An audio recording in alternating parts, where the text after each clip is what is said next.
today is International Women's Day, and we are celebrating every woman out there. The strength of a woman is something that we always wonder where they get it from. But hey, it's from God. That's the only thing we can say. Our strength is from God. From the multitasking, from the childbirth, from, working to get to the top, amidst all the challenges that we go through, it's only God that can take us there. And so kudos to every woman out there, because we celebrate you today. And today on the big interview, we are celebrating a woman who is occupying the space that, in the past we'll say is a space for the men. But guess what? She's changed that narrative, and she's there. She is the executive director of the Ghana Data Protection Commission. What am I talking about? I'm talking about this woman. She's also a seasoned privacy practitioner, programs manager, information governance, and risk expert in the public, private, and the non-profit sectors globally.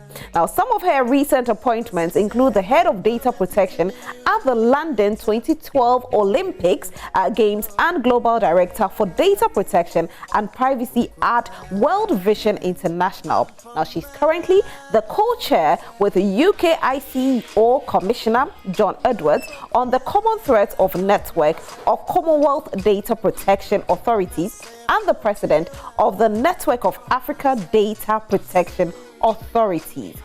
She holds a Master of Business Administration, that's MBA, in Project Management and Consultancy. She has MSc International Public Policy, BSc Honors Computing Science, a Certified Information Privacy Manager.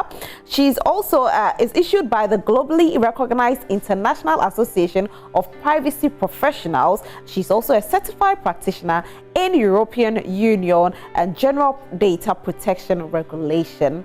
She enjoys reading, traveling, and charity work. I'm talking about the woman, Madame Patricia Edusei Toku. Good morning, Patricia. Morning. How are you today? Very well, thank you. I'm so excited to have you here. Likewise. And I will say you're a private person. I try to be. Very private. Now, you specialize in privacy. Yeah. And so I know if I tell you my secret, it's definitely going to be safe. It will stay between us. Between us. It doesn't go anywhere. No. But welcome to Prime Thank Morning. you so much. And happy International Women's Day to you. Same to you, my dear. Now, this position that you occupy, obviously, when I heard, I was like, oh my goodness, this woman definitely has broken the odds, and she's doing, the men's job, as we call it. It's not easy, but you've been able to get there, and you ought to be celebrated today. Thank you. Now, Patricia, for those who know you, they know Patricia, they know she's a big woman, they know where she occupies, but they don't know who Patricia really is. And so today we have to tell the world the story behind Patricia Edusei Toku. Who is Patricia Edusei Toku? Well, thank you, and happy Women's Day to all the women watching and the men supporters of women globally.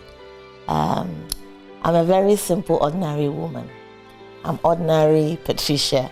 As born in England, my parents lived there in the 60s, born there with my siblings, but I was brought to Ghana in the 70s and had my primary and secondary schools in Ghana before I left to go live in England.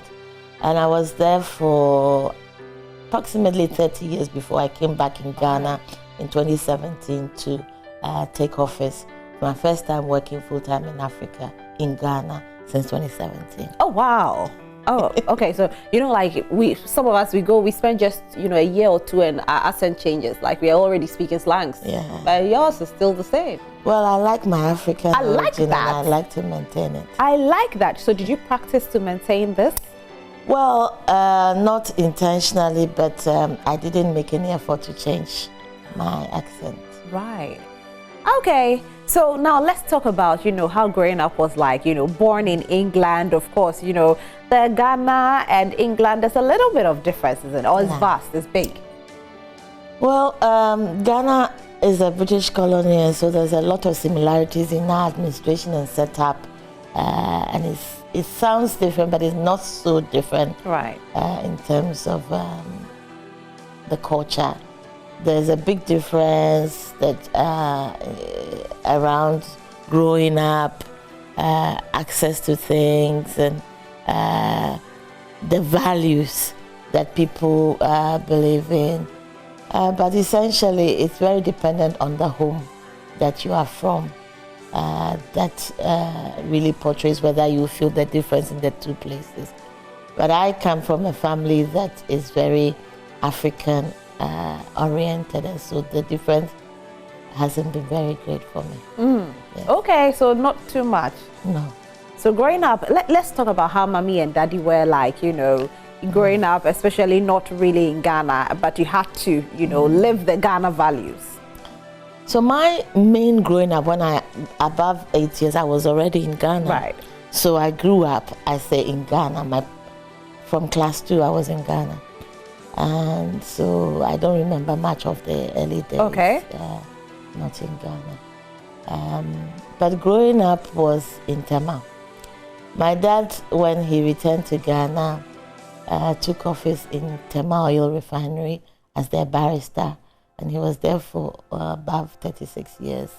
And so we spent all our years in Ghana, in Accra, in Tema actually. Tema. I attended a primary school in Tema called Tema Parents Association School. And so all the Tepas people, hello, my mates who are watching. And then my secondary school years was in St. Mary's, Accra. So Mary's girls, hello. Women reign. And then my sixth form was in Tema Secondary School, Temasco. All the Temascans online, hello. And then I did university back in England. So after sixth form, I went back to London. Right, okay. Growing up, my dad was very strategic in raising us to let us value education and not just walk through education, but he took systematic steps to ensure that we excel. And when I say we, it's me and my other siblings. I have 2 older brothers and a younger sister. And my dad made particular effort, especially in me, to ensure that I achieve top grades.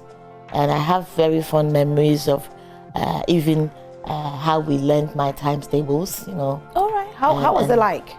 Oh, so on the way to school, driving in the mornings, he would just be throwing. And my dad did a bit of teaching before he got into his law profession. So he got his teaching mentality and everything he did. He just catch me out and say maybe 6'4", 6'5", and I had to just get it and say it. And right. So he built my mental mass very much. And the only math topic that I remember really struggling with is my long division. Remember long division? Oh, it took me months to catch up. I can assure you are not alone in there. and I remember really struggling with my long division, lying on the carpet, trying to work it out, getting it wrong. But then I got it. And in primary school, I was a very good pupil. Always in the top 3 in class, mostly first in class, and my mates, if I'm lying, will say it. I used to do really well. And homework was a very important session at home. We had extra tuition after school, and after my extra teacher had left home, my dad would take over in the evenings and review our learnings. We used to read books together. He was a very busy man, but he took time to take us to the library on Saturday morning, select books, and after reading these books, we would find new words in the book. And when you found new words, you had to get him the opposite, the synonym, the antonym, the homonym, you know those words? Wow. Of those words. So we were always learning new vocabulary, and then you'd form new sentences and also catch him out with these new words that you have. So we had this family game of them that really built my vocabulary up, and you don't realize how this helps you in your personal confidence until maybe later in life. So around 11, 12 years when I was in secondary school, it had really built my vocabulary base, and I could really speak out confidently, and it really helped me to excel in my English and literature classes. And once you're able to express yourself well as a girl child, that is an additional platform or a foundation for you to be able to be open and assertive in many ways, because you are able to explain yourself, and you quickly become the attention of the people who teach you, your teachers and your tutors, or people who are grooming and raising you, especially those of us in boarding schools those years. Our secondary schools years were the 5-year secondary terms, and you quickly come out amongst your peers to be one that's very vocal and very able to stand forth for others. Naturally, I'm a person that is always fighting the corner of the minority. Okay. And so in many aspects of my life, you find me defending the defenseless, the poor, and it came out in the career path that I've chosen as well. Now with that, as you say that, you know, did you at any point in your life think that you go into data analysis? No way. What did you want to be, you know, as you know, you were doing the times table and, you know, constructing all the sentences? Yeah, I know that my parents wanted me to do law because I come from a family of legal people, the educated lawyers and the non-educated lawyers, the born lawyers. So that's the kind of family I come from. My grandfather was never educated, but a lawyer in the family, always, you know, settling cases, mediating, and there's a lot of history about him doing that. And my dad, a barrister. My daughter is now a barrister too. Oh, wow. So law is something that is very natural in my family. So I knew that my parents, especially my dad, wanted me to follow in his footsteps. And he was busy grooming me to do that, but somehow it didn't happen. All the way to first year in university, I was about to do law. Then I quit because I found a boyfriend, my husband, then and left university. I actually dropped out of university to get married, have my children, and then I woke up one day and went back to university and studied through masters. Let's take it back. Let's take it back. I think that's quite interesting to hear. You know, you met your husband and you dropped out of school. Yeah. What did your dad say? Funny enough, he didn't really complain.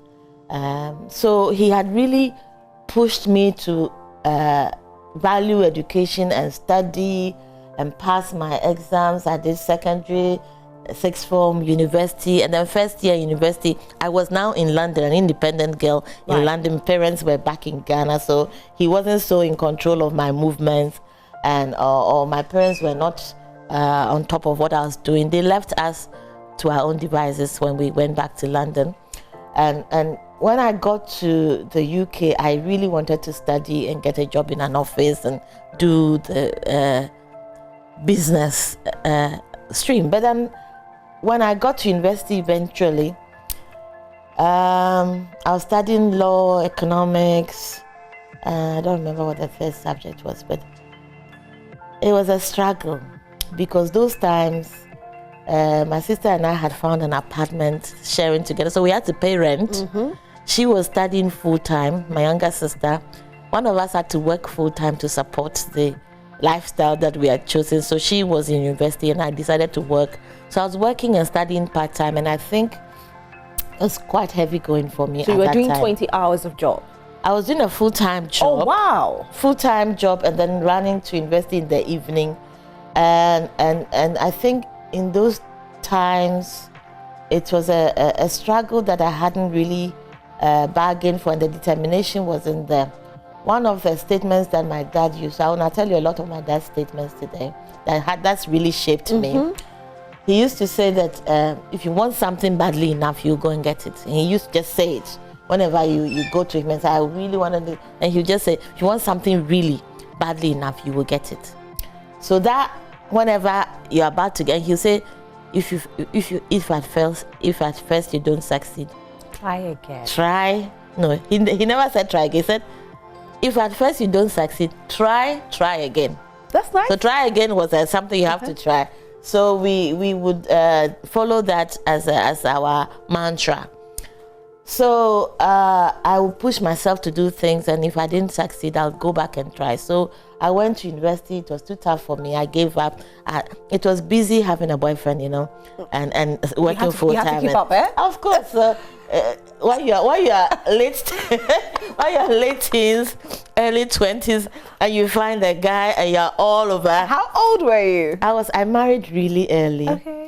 I was 20 years, going 21, and by 21, early 22, I was married. In fact, I was married by the end of 21. Wow. I wasn't very streetwise. And the last thing I wanted to do was to go against my parents' expectations. So when I met him, my first wish was, if you want to really go out with me, we really need to get married. It wasn't a religious thing, demand, but I think subconsciously I didn't want to do the wrong things. So by 21, end of 21, I was married. By 22, I had my first child. So, and I raised this because it's for women. Yeah. There are pros and cons of marrying early and having your children, getting out of the way and focusing on a career. For me, it has been a big plus for me. So whenever I speak to women and in women talking about breaking the glass ceiling and building a career, I bring this in because those decisions, those early days in my life, I believe have shaped the success of my career now. So I got married early, 21. By 26, I'd had my 2 older girls, and so having children wasn't a thing for me now anymore. Now you had to focus on your life. I could now focus on what I really wanted to do. And for women, that is really important. The timing of your marriage, timing of developing a family, having children really can make or break your career. So I was quite fortunate that happened to me. It wasn't planned, but it came into my life at that time. And being a very religious person as well, I also believe that the steps of the righteous are ordered by God. So though I wasn't planning it, I believe that God intervened, got me into that space at that time. So would you advise young ladies out there that, you know, if you're striving to get to the top, if possible, yes, if you can marry early and have your children, so you can now focus on your career, do so? I won't put in the word marry early, because it's not up to women when we get married, especially African women. Right. We don't decide when we get married. You need a man to propose to you, and I was fortunate to have mine go through quickly. But if you have the opportunity to have a baby, please have it.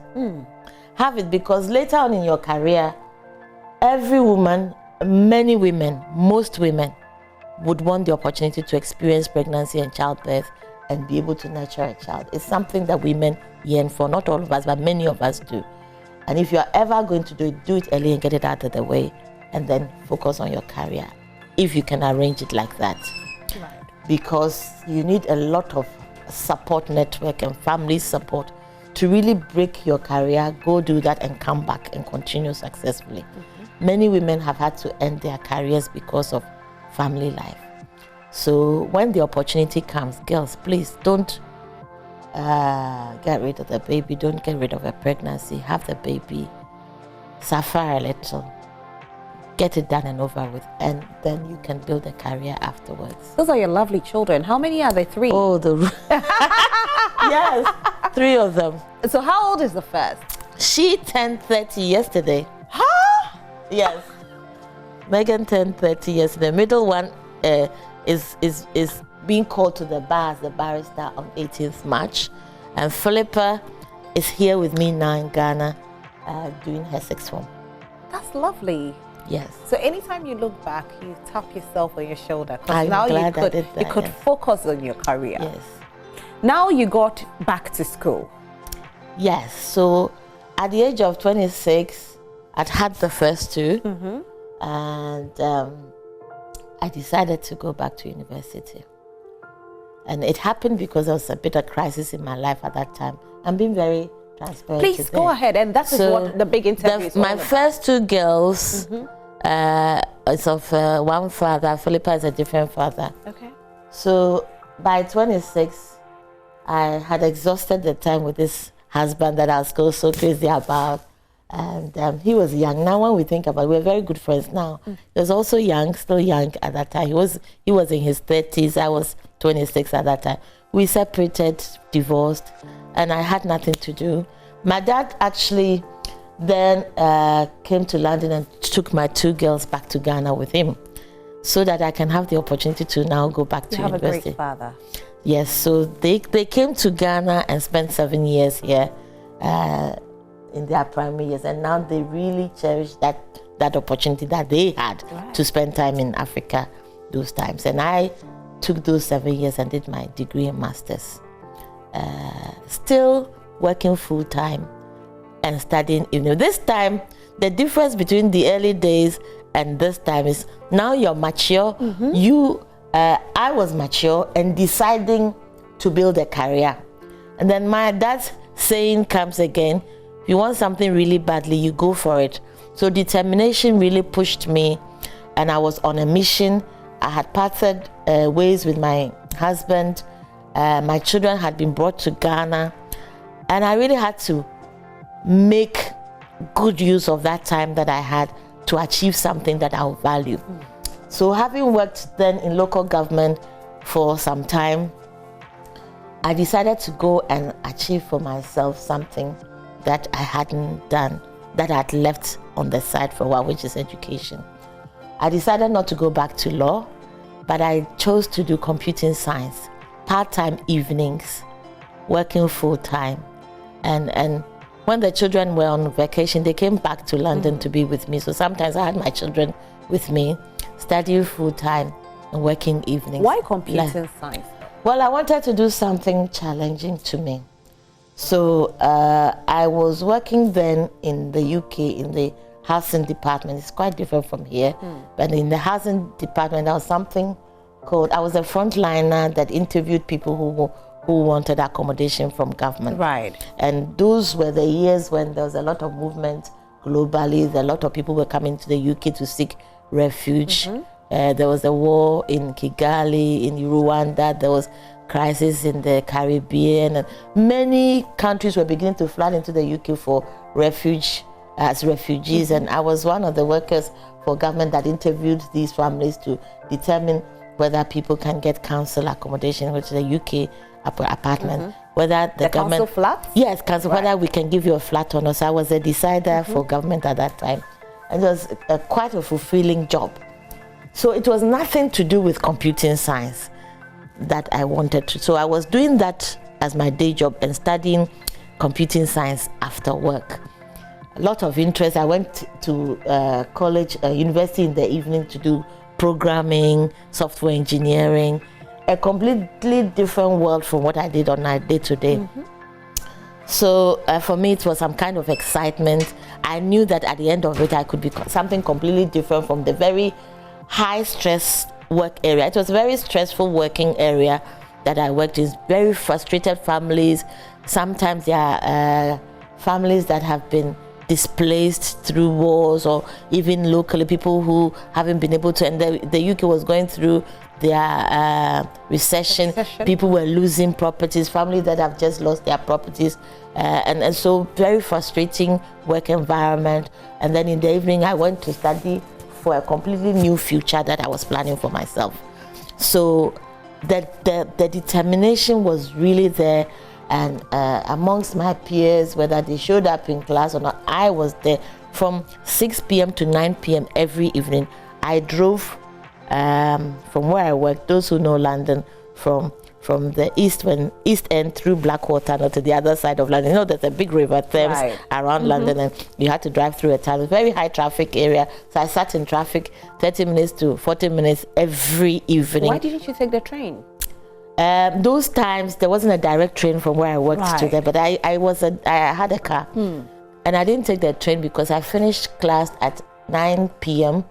and I had to find my way back home, and it was safer driving home than on public transport. So I would drive in traffic, get to the university around 6 p.m., 6 to 9 p.m. lectures, 24 hours library, sometimes stay in the library till 1 a.m., come sleep at 1 a.m., wake up early and back to work. And I did this for 5 years.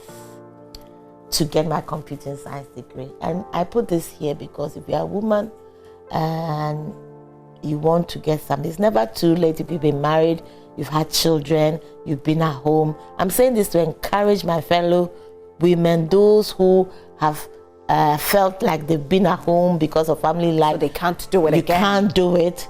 Please, adult education can change your... Because you went back at the age of 27. Yes. At the age of 27, you were back in the university. Yes. Picked up the... Haven't had 2 children, haven't finished 1 marriage. I didn't like how you said haven't finished with 1 marriage. Yeah, I didn't sit at home and wallow in self-pity. I got myself up, picked up myself, dusted myself, put myself back in university. This time, I didn't have a father and mother saying go to school or go study. I put myself back there. I pushed myself through this tireless evening studying, coursework, assignments, sleeping late, 24-hour library. This is me going to achieve something that would change my future. So sometimes you need to push yourself and discipline yourself. I didn't have a social life then. My friends didn't see me. I didn't go partying, discoing. I had done all of that. Been there, done it. That's it. So now it's time for you to make refocus and achieve. So I'm saying to women now, if you want to, what stage in your life that you are now, if you want to achieve something, tell yourself you can do it. And my dad said, if you don't say I am, no one will say thou art. So if you don't tell yourself, and I always say this in the office, don't I? So if you don't tell yourself you can do it, I can't tell it for you. You need to look in the mirror. What's your name again? Rosalind. Rosalind. You look in the mirror and say, I, Rosalind, I want to be a high court judge. And you can do it. You know you can do it. Yes. Even now. Yes. You can pull yourself through university, ignore the age factor, let the youngest in the class do what they want to do. You are there for a reason, for a purpose, and you'll achieve it. Before you know, 3 years done, 5 years done, 7 years over, you go to Makola, get your what you have to do, and you'll be in the court judging before you can blink an eye. So true. I believe in that. I believe that the sky is the limit. Women are high achievers. We are able to multitask, and multitasking is not just in the kitchen whilst the children are screaming and crying. It's in the course of life. You can work, you can earn, you can study, you can pass, and you can go for it. Definitely. So that's what I did. And when you completed the university, your first job? 7 years actually. 7 years. I did the degree, got the certificate. I thought, you know what, let me just get the master's as well. So I got my MBA alongside. Working full-time, 7 years studying, I got my master's. So now you come out and your first job in computer science. Yes, so I then got the degree, and in the UK, when you work for government, you can move to departments. So during the course of this studying, I started working as, I'll tell you something else that I achieved that is very important for women. When I went to the UK and I decided that I'm not going to do donkey work or rough jobs or struggling jobs, I wanted to go straight and work in an office. So, and I fortunately was born in the UK, so I get access to government services. I went to what we call the job center, where you go look for jobs, and I said I want an office job, and the guy said, well, can you type? I said no. Can you do audio? Though we had audio typing, and I said no. Can you do short? No. Well, how can you get an office job? You don't have any of these. So I said, what do I need to do to get an office job? The guy said, at least you can type, if you can type about 35 words a minute, and you can take notes, get a report writing certificate, and then you can get a job. And I got myself and they helped me get into a typing class because I was entitled to these facilities. So I got into the typing pool, and I taught myself to type 80 words a minute in 6 months. And went back to the guy and said, oh, I can type now. And I had done my note writing course. I did all of this 6 months, and I took all the certificates to him, and he was shocked. And he got me these appointments for interview. I went and I did my test, and I passed my typing test and got a job in the government office as a 3 weeks clerk typist. So I went to the very bottom ranks of government. Like in Ghana, maybe when you finish national service and you enter and you start. That's where I started my career. And I was only given a 3 weeks contract. And in the 3 weeks, I so proved myself to that work team that they kept me in for 6 months, still temporary. But then they promoted me to clerical assistant. Then from there, I went into central personnel as an admin assistant. Then I became an admin officer and doing training, setting up training rooms. And then I moved from central personnel to housing where I was. Then I got these degrees and came back to the national IT, like NITA in the UK, the National IT Authority, as a software developer. Very quickly into this, after having achieved the computing science and getting my software developer role, within 3 months, I realized I don't like it. I didn't like it at all. Why? Because developing means that you are locked away from the front line. You don't get to meet customers. You don't get to meet people. And so it was very boring. I was bored stiff trying to make code work. So I went back to my boss and I said, no, give me a different role. I can't do this. So this was the time in my life when the UK was moving from, like where Ghana is now, digitizing the economy. There was a lot of talk about digitizing the UK economy, moving us from manual filing to digitized filing. And because I had moved several departments, by then I knew so many people. And working in that housing space means that you have to obviously speak with social welfare for children who didn't have a home. And you see, things that happen in your life become a resource for you in the future. Everything that you're going through now, future you might look back to this position that you're in and pick things from here to help you over there. So when I used to do this housing work that I did, for 7 years, I was socializing and working with social workers for children, for mummies on drugs and that had to give up their children. I was having to liaise with social welfare to find accommodation for such children and homes. I worked with finance to get money for those who have become displaced in order for them to pay their rents. I connected with so much of the government system that I was the person in the IT department who had access to the rest of government business. I could bridge the gap. If you wanted someone in an environment, I knew someone. You wanted someone in housing, I could get you a name. One social services, I could get you a name. You wanted education, I knew someone.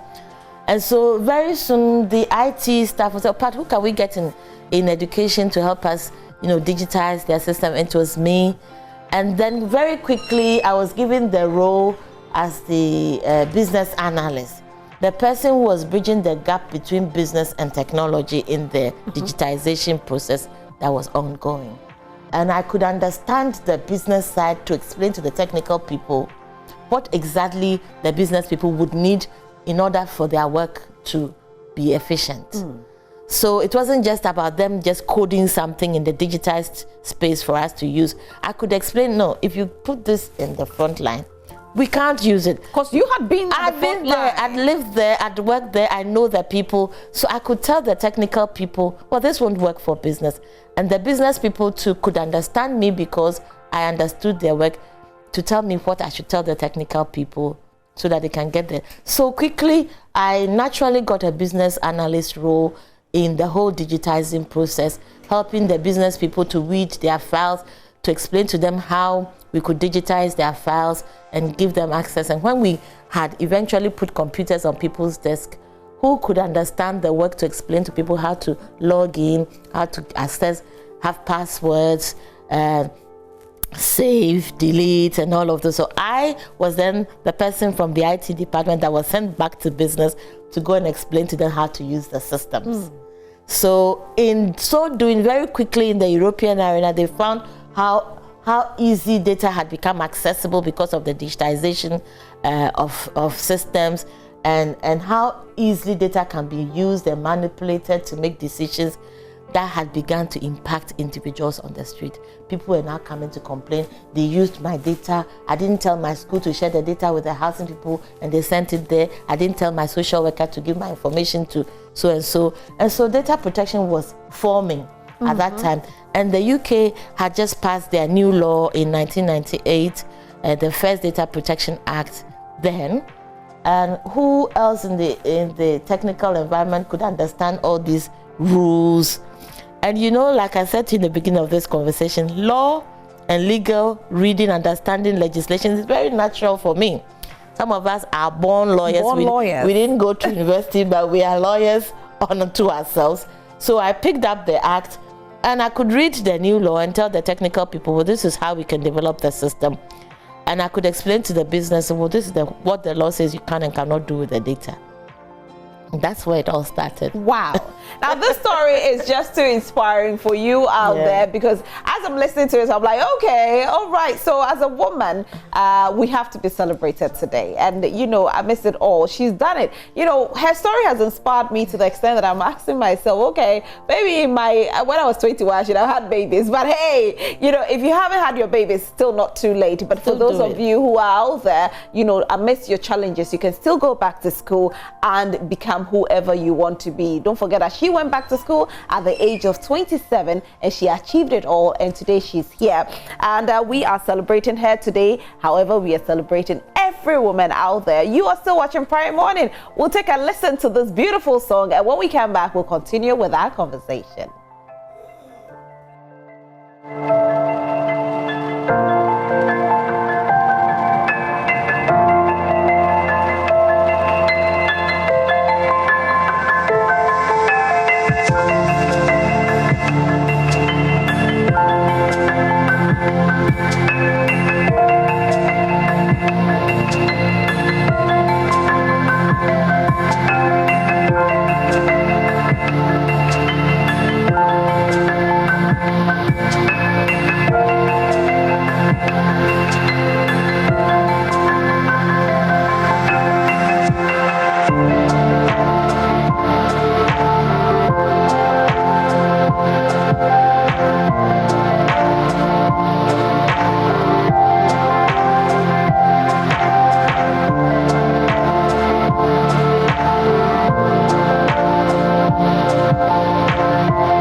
You're still watching Prime Morning. Today we are celebrating all superwomen out there. It's International Women's Day. Our guest for the big interview is Madam Patricia Edusei-Poku. Now, she shared her story with us today, and I am inspired so much. Now, if you just joined us, she is the Executive Director of the Ghana Data Protection Commission, and today she's telling us the challenges that she had to go through. However, she didn't let it break her. She made sure she rose through the challenges, and she is where she is today.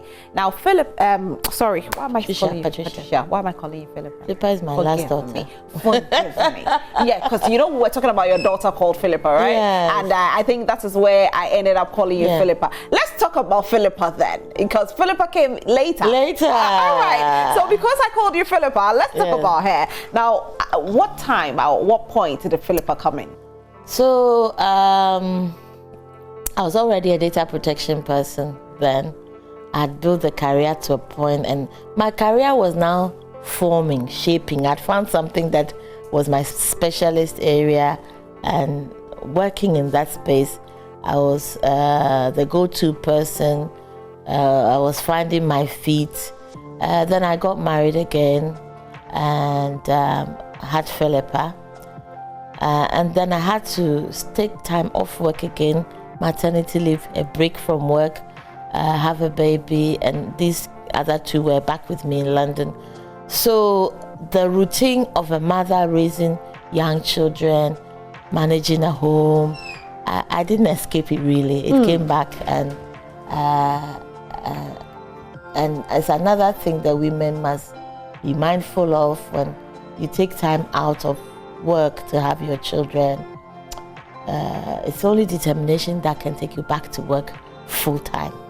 You are so tempted to stay at home and focus on the children, and that there's between that and having that career, it's a big decision for women, and a lot of frustrated tiredness and taking care of the children. So at that point, were you thinking of quitting your job to be a full-time mom? I thought about that many times, especially when the frustrations come in, when the school calls you to come and pick up your child because the child has a cold, running a temperature, you have to get back home, take the child, sleepless nights with babies. You think, oh, what the hell? So I just stay at home and take care of my children. And then obviously your career also calls you, your passion, and it takes determination to stay at work full time and raise a family. Raise children and build a family. So I did a bit of that. But for me, it's even more challenging because I built my career to a point where my career now involved a lot of traveling and exposure, going abroad to have the opportunity to work internationally. And I had a young child. So it can be really challenging, and I still share with my young staff. One is here with me. When they complain, madam, my children have no well temperature, things that you must build confidence around. Sometimes children are stronger than we think they are. They are more resilient and than we imagine. And your family support is very essential at this time in your life. You can get mom to support you with childcare. They are very, very, very helpful. If you have a good childminder, if I can afford to pay formal. Eventually, I decided to pay formal childminder because it's more structured, more reliable. It's not like, please, I promise to take care of your daughter, but I must go somewhere. Then you have to leave work and come back home. If you can afford to invest in childcare, proper childcare for your children whilst you work, then it's an option that a woman should take to ensure that their career... Like having nannies? Yes, if you can afford to invest in that, then something more formally structured will support your career better. So then going back to work, you've told us that you nearly quit work because you had Philippa. Yeah. And now the two had come and you had three. Now you have to be a wife as well. Yeah. So managing all of that, how did you find your strength to go back to work? This is the challenge for women. And yesterday I was looking at the tech talk for my next place that I'll go from here to speak with the Ghana Bar School women. The inequalities at work, the way women suffer in career breaks because of childbirth. You come back and your male peers have moved on. Yeah. Men always receive a higher salary than women because they're probably, I can't even answer for that because it's supposed to be equal, but I suppose they're more able to build it and there continuously. The women always have to get us that setback of coming back from maternity leave and starting facing your comeback and recollecting yourself, reconfiguring your mind to focus on that career. It really throws you back in your career, and to be able to reset yourself and follow that path is a very big deal for women. And one of the ways that you can do that is to ensure that your home life is properly supported, that you have a more structured child caring facility for your children. If you don't have the family support of, say, your mom, or even for the children as they are going. I had children of varying ages. I had the young child that needed the nanny care, for example. Then I had the growing girls that needed homework support and come to parents' evening. So how did you balance it? This is what I'm trying to explain, that it's planning and determination. You have to find a career path that you're passionate enough about to keep going back and wanting to excel in. At that time in a woman's life, you don't just work for money because you want to be paid. you need to build passion. You need to find an area in your life that you are passionate about to help you drive, to give you that drive for a career. If you just work because you want to be paid, that's when you give up. But if you are a passionate journalist, if you're a passionate teacher, if you're a passionate seamstress, or if you're passionate about what you do for a living, then the cliche statement, it's not all about money, really becomes a reality to you. You don't get up and go to work because you just want to be paid, because it's about your self-esteem, it's fulfilling, it's about your personal sense of achievement, it's the drive to excel and make a difference, it's the fact that your life impacts other people who look up to you, the fact that you know you're making a difference somewhere is what would help you to manage the balance and not tire yourself out in the chaos of balancing the two, or even three or four or five. Because women do a balancing act in managing our home, our life, our hobbies, our career, and our children. So true. We do it all together, but the balance happens because you're passionate about all of these spaces. I know there are so many people at home who want to get interactive with us, so it's time for you to do so. You can send in your messages on our WhatsApp line and read it on air. Kindly do not call, but please do send the messages. Nana from Cape Coast has sent this message. She said, I'm inspired by her journey. I have a background in management studies, but I want to divert into IT or engineering. How do I go about it? Go get it. There's no reason why you shouldn't. You want to first find out about courses, universities. Are there universities close to where you live? Are there online courses you can take? I was quite fortunate to be in a jurisdiction, in an environment where there are several options. Distance learning. And now I think we have those in Ghana yes, too. We do. With this online education, and all of those give you education. It doesn't have to be certificated. You just want to build skill and knowledge and be able to express it at an interview. I don't believe in the paper certificates being the only method by which you get yourself a job. I've seen and met so many people who are excelling in jobs without the physical certificate, but have built experience and skills to get them there. So if it's IT you want to get in, now it's very available, not during the time when I started that you had to do a full university course to get the skill. Now you can chop and change which aspects of IT you want to be in. Software engineering, coding, web design. We had to do them all in one full course, but the advantages of that too. But if you just know where in IT you want to be, get the course in that. Do it online, do it evenings, do it midnight, do it, drive yourself. You are your biggest fan. And the ability to do it comes from you. So true. Another message coming in. Good morning, sweetheart. I'm Dansua from Wiamwase, Ashanti region. I'm very inspired. God bless you. Okay, God bless you too. Good morning. Happy International Women's Day to Second Class Officer Mary in Tuwa Bwaje, Ekuse Prison. Okay, this is coming from Protus Tagbong.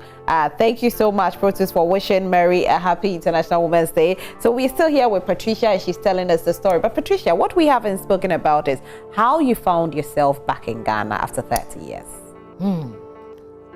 Okay. So in 2012, when Ghana passed the data protection law, I remember where I was when I saw the news on Ghana Web, or somehow the news got to me. I was already a very seasoned data protection practitioner by then. I had done my Olympics. I think I was just finishing the Olympics project when, so the Olympics happened in 2012 in London, and then Ghana passed the data protection law that same year. And I remember saying to a friend that, oh, my next big job has just been created. Oh, wow. And she said, which next big job? And I sent her the link. I think it was Ghana Web or something. Said, Ghana passed the data protection law. And she said, and did they say the job was yours? I said, I feel it inside me that is a role that I will be called to go and take. And it happened 5 years after the call came. And I called that same friend again to say, the call came. She said, what call? I said, the call to take that job that I told you about. So this is what I mean by when you believe something, Even the Bible says it. If you believe it strongly enough, you might actually receive it. It will happen. So I just knew it when I saw that it will happen. But in the course of my work in my next job after the Olympic, which is with World Vision International, an international NGO that had an office in Ghana, I was responsible for then about 105 countries for data protection. So I traveled a lot. Almost every 2 weeks I was in a different country. Philippa had to go to boarding school then. So these are decisions you make in your life. So I put my daughter in boarding school, and then I was able to do my travel with the work, and I saw so many countries, visited so many charitable, World Vision is a charitable project for women and children. So I was able to go into several projects for women and children, and that included Ghana. So eventually, at a point, I had to come to Ghana and work in the World Vision office in Ghana. When I came to Ghana, being a data protection person, I said, well, you know, Ghana has a law in data protection. And they didn't know anything about it. So during the course of that discussion, the office in Ghana had contacted the data protection, had contacted the Ministry of Communications, the previous government, to say that I was coming and that there's a data protection law, and they didn't know anything about it. So the government invited me to Ministry of Communications, and in the course of the discussion, they realized that I was very savvy in the law, and they offered me the role. But at that time, Philippa was too young for me to move to Ghana. So I informed them, then I think it was Victoria Hammer, Honorable Victoria Hammer, that had the meeting with me. I let her know at that time that I can't come and take the role, but I will support the person who tries to establish the data protection office. This is the first time I've told this story in public. And my predecessor in the Data Protection Commission probably will hear this story for the first time. So when she took office as the first Data Protection Commissioner in Ghana, I contacted her and introduced myself as the international data protection expert that would support her to establish the Ghana Data Protection Office, without telling her the job had ever been offered to me. So I then, she invited me to Ghana. I came and supported the Ghana Data Protection Office a lot to establish it. I trained the staff, I gave them templates, I helped them to set up office in many ways, and she could call me anytime and I would give her the support. Then there was a conference that I came to speak about data protection, and there were many ministers there and honorable people there, members of parliament, and I guess that's how I was discovered in Ghana. So when I came to the conference and explained data protection to Ghanaians, members of the public, a lot of questions and answers session. At the time, the board chair for data protection was Justice Dateba, and I sat next to him. He got me to answer a lot of questions for the people of Ghana. So I guess my minister now was in the meeting. So when the new government came in 2016, I had a phone call. Again? Because my predecessor had decided then to go work for her daddy's law firm. So she had given notice that she was leaving, and they needed to replace the data protection commissioner, find someone to manage the office. And then that phone call that I'd predicted 5 years ago actually did come. And I remember at that time I was doing some consultancy work in Europe. I was training data protection officers for Europe. And I was going all around the UK training data protection consultants and officers because you know the GDPR, I don't know how much you know about data protection, but the UK had merged with Europe, and Europe was preparing for one data protection law for the whole Europe for 2018.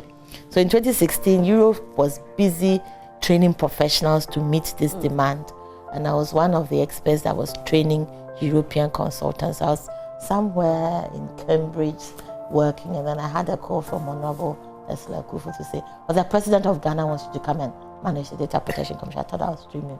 Said, we are looking for you all over. Check your emails. So I hung up and I was like, what? And I went and looked in my emails, and lo and behold, the offer letter was there. the president had actually invited me to come and head the Ghana Data Protection Commission. So I said, I'll think about it. She said, no, you can't think about it. When the president calls, you have to come. This is the conversation we had. I said, what are the options? She said, Madam, you know, my honorable minister, calm down. And so, are you coming or you're not coming? So I said, I'll get back to you. She just hung up on me. And then I started making phone calls to close family and all the people that I could, you know, seek advice from. Unfortunately for me, the most painful part of coming to Ghana to accept this offer is these were the early days when my dad had just got dementia. So I called my dad because my dad had predicted when I was like in primary school that one day the president will call you and give you a job. So you need to speak in public, you need to speak well. This is all the vocabulary that we were learning, opposites, homonyms, synonyms. And she said, because you're going to be speaking in public a lot when you grow up. He had predicted it and it happened. And I called him to tell him, and he had dementia, he couldn't understand. And that day I really broke down because what my dad wanted for me had come to pass, but he had lost his memory. Wow. So I called and my mom was just dancing all around the house saying, hey, come, yes, you can't say no to the president, calm down. But my dad couldn't comprehend what had just happened. We can only imagine how excited you were when the president I was very called confused. You. Now let's find out, you know, if the government has been very supportive of women, you know, breaking the glass ceiling. Especially my honorable minister is a very pro-women kind of leader, and it is very obvious in some of the projects that she's chosen since she came into office. The ICT for girls has gone all over Ghana, coding and programming for girls, something that she's been championing, and she has really supported women to hold roles, and I can testify because she led the effort to bring me to Ghana to take on this role. For me, I was very happy that I did choose to come. The early days was very confusing for me because I was about to, you know, leave my children again to go, and I didn't want to go, but the girls had a meeting with me. This is me bragging about my trophies. We'll definitely be talking about your trophies. So the girls sat me down and said, Mommy, you really talked about this rule when the law was passed, that it was for you and it has happened and we can take care of ourselves. You go. So my daughters really encouraged me to come, and I came and took office, and I quickly realized how much Ghana needed me, the expertise, the support to build the data protection ecosystem in Ghana. And like I said to you, our passion for the career is not all about money, it's about making a difference, touching lives, changing lives. And I had that opportunity to do that for the African Let's talk about how young girls are being prepared to embrace innovation and technology, you know, in this day and age. Yeah. So the Ministry of Communications and Digitalization has taken it upon itself to groom girls, train girls to be very inclusive in the IT world. And our Honorable Minister Eslowusu has championed the cause of ICT for girls. And we see a lot of girls developing robots, coding, programming all over the country in your most unexpected spaces, rural areas, the corners of the country. Girls taking on the opportunity to learn coding and developing robots just like their boys, or even better than boys in some spaces. And the opportunity and the doors that have opened for girls have been amazing. All I can say is that you've definitely put a smile on the faces of a lot of people. Your awards, how many are they? Oh, I lost count now. I must confess, the ones I take to the office is when I'm first and or second. Okay. So all these are very good ones that I won or runner-up. The rest are at home. But I've got quite a few now. That's nice. You love to sing, you love to read. And play golf. And you play golf as well? Yes, so these are golf trophies. What genre of music do you love? I'm very, very general. And my music selection is according to my mood. I like classicals when I'm busy working along. I like gospel, obviously, when I'm in the mood. Drive time music, I love it. When I'm with my girlfriends, we like the high life. And so for me, music is general, and I'll pick and choose with general. Food to the soul, isn't it? Yes, definitely. There are a few messages here. Let me read just a few. There are a lot, but I can't read all. I'll read just about 3. Good morning, Madam Host and Madam Patricia Dusei-Poku. I and my wife are watching your interview, and it's so educated. You worked hard. May you be blessed. We are happy for you, Prophet Edison Kwame Atikase, and the wife, Happy Amuzu of Divine Power Miracles Ministries International. Oh, God bless you. God bless you too, Prophet.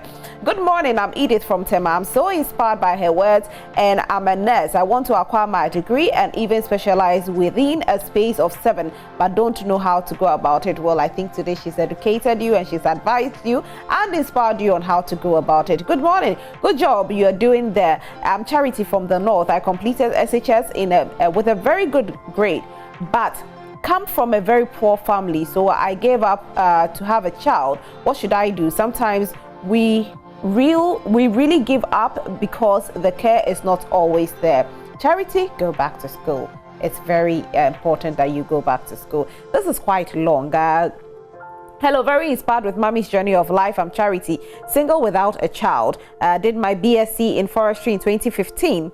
Have been home after national service and trying to work at some private firms, but currently at home. Now I wish to go back to the university and pursue my desired career. It's challenging to me.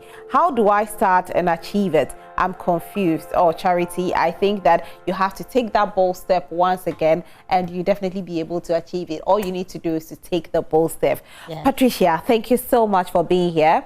Which is so your favorite song of all time that you play over and over? Which is it? You caught me out there. Which is it? Oh, in what genre? Whichever genre you give to us. Okay, so currently. I'm dancing out to this overdose me, love you overdose me.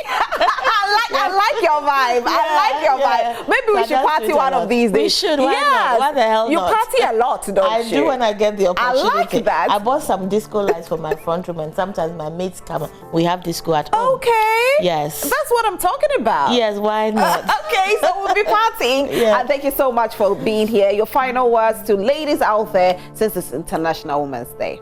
So my words to ladies is that don't ever give up. If you have some hope, plans, dreams, it's never too late to get up, dust yourself, whatever you've been through, and go get it. You are the only champion of your cause. If you don't decide to do it, it won't happen. And if you don't lead the way, you won't get followers. If you see anyone online, social media with a lot of followers, they led the way, they established the cause, and then people followed. Start a trend and people will follow.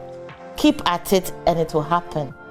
Try and try again. If it fails, drop it. Try something else and it will work. Definitely it will work. Thank you so much for being here today. We are super grateful, Patricia, that you can make it. Thank you. All right. So my guest for today has been Patricia Dusei-Poku. She is the Executive Director for Ghana Data Protection Commission, and she's told us her story. If you haven't been inspired, then I don't know what you're going through, but I know that most of you out there have been inspired by her journey so far. Now, today is International Women's Day, and we are definitely celebrating everyone out there, especially the ladies out there. To the men who are supporting the women to get to the top, we say thank you. God bless you.